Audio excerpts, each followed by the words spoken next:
Well, folks, yeah, well, not many videos on the go lately, but hey, there's always something to be doing, eh? But anyways, this time, I guess in this video, notice this meter here. Let me turn off the light. Notice how the meter, is not lighting up. It used to be a lovely green color at one point, and well, the meter no longer lights up. So yeah, we're gonna fix that. And over here,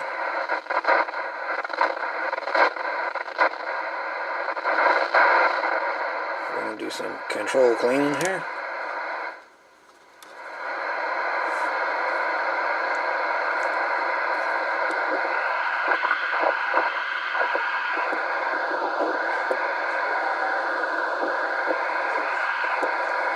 Yep. Just a plan, anyways.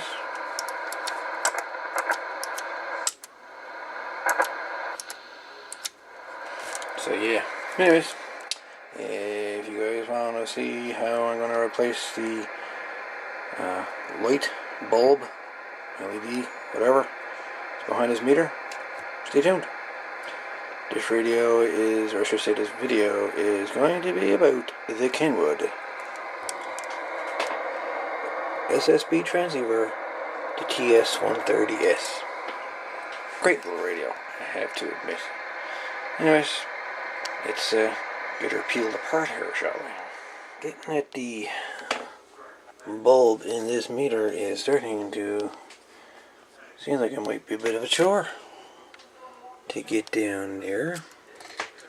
I took the cover off the top and it looked like I need to take the cover off the bottom. Well, maybe what I gotta do is remove the front panel.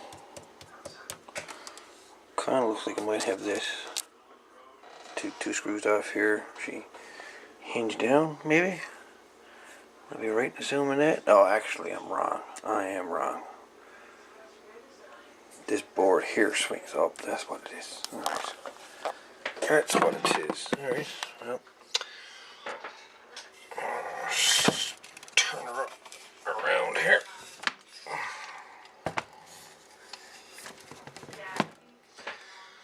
Alright. So, swinging this board up is not really giving me much access here, is it? So I still got well,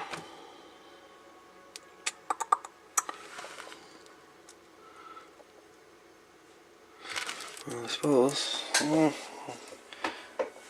let's swing her up here and see how much space we've got, if we can make any space, because we got the meters right here and it's buried down underneath all of that.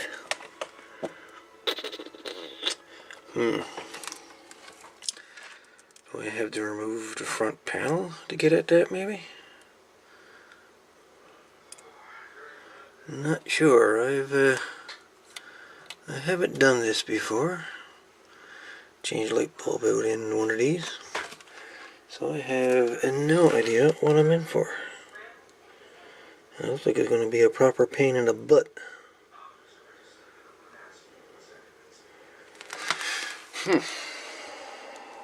Anyway, let's swing this board up and see what we got. Probably ain't going to do anything, but let's look at it. Alright, so we released this board. But that doesn't seem to have made any roll beans whatsoever. I never get any more access at all. So it's kind of looking like I got to release the front panel. Oh no. Oh no. Oh no. I don't want to do that.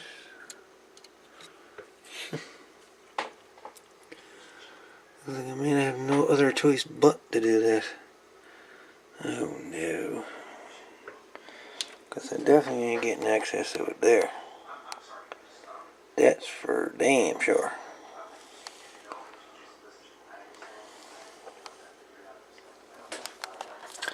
So close, yet so far away. Oh my god.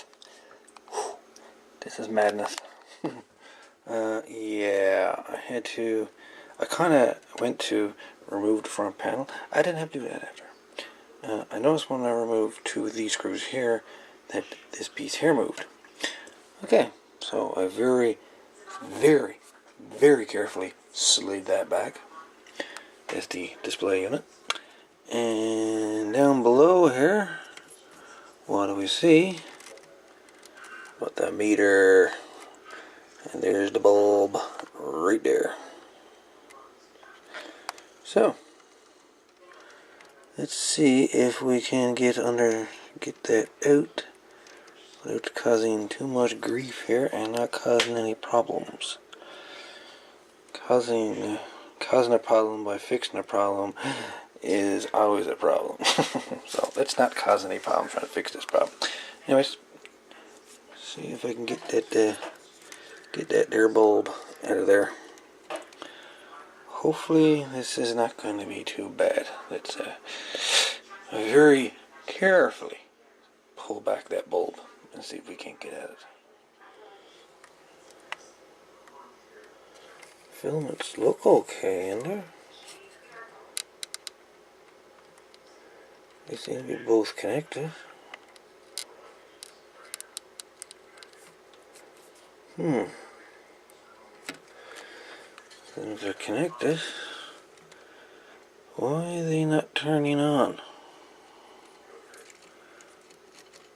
The bulb wires run down right down there somewhere.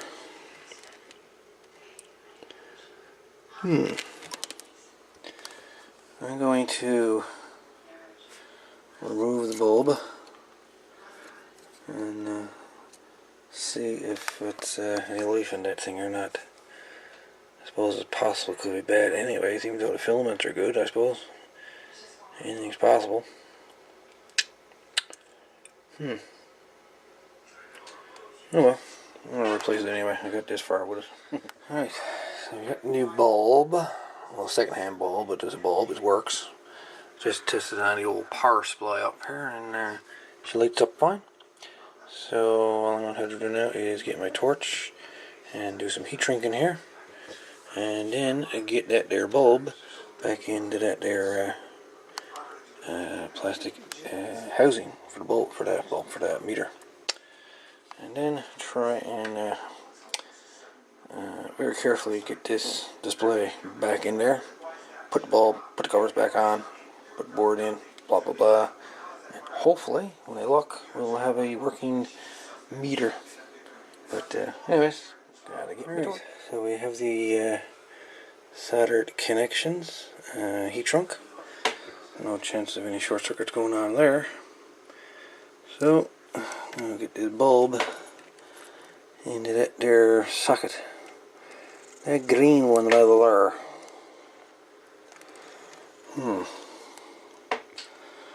God, I hope this radio's gonna work after this. I don't see why I shouldn't. Well, anyway, let's just get the bulb in and see what happens. So, yeah, let's just get it done. Alright, so I got the board put back in. Meter's there. So let's turn off my light on the camera. And boom, there we go. Let's see if I can turn it a little bit. There she goes. She's lit up, folks. She's all green like again, look. Don't that look sexy? Does it look sexy?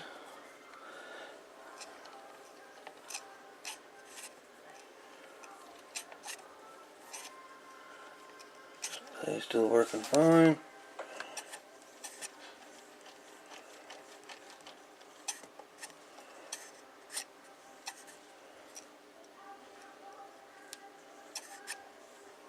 Oh, it's catching there though.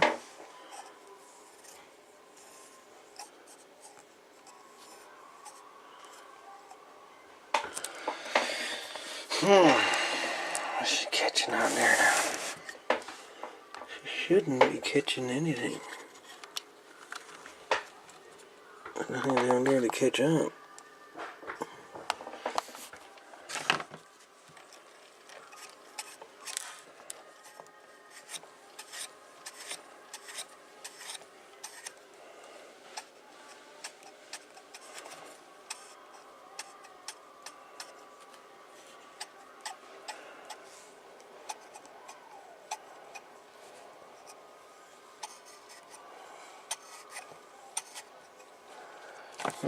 Turn her over here and see what we're dealing with. Alright, so got that fixed.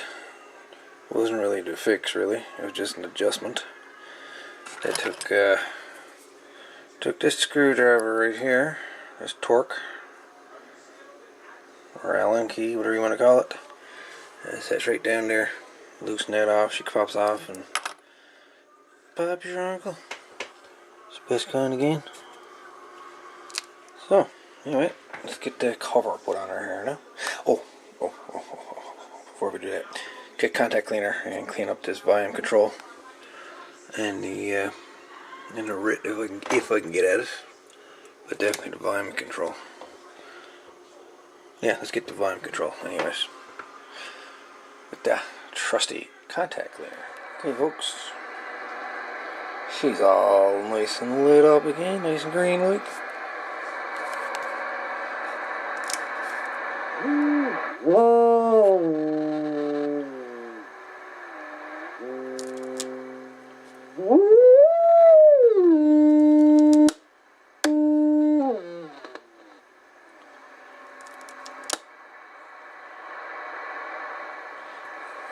Anyways, so that's how you change the bulb in a KENWOOD TS-130. Anyways, hope the video was some benefit to someone. A bit of a pain to do, but hey, bulb is done, display is in, she no longer scratches here, line control is set here, cleaned. So that's all that matters. Hey guys, hope you enjoyed the video. All the best. 73.